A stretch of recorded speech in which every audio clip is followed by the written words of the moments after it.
ለመላው የክርስትና እምነት ተከታዮች እንኳን ለብርሃነ ልደቱ በሰላም በጤና አደረሰን። እንኳን በሰላም መጣችሁ።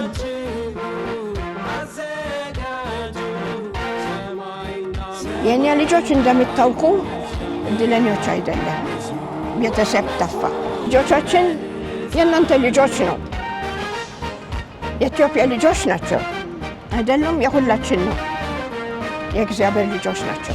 ልትጎበኙ ስለመጣችሁ እናመሰግናለን።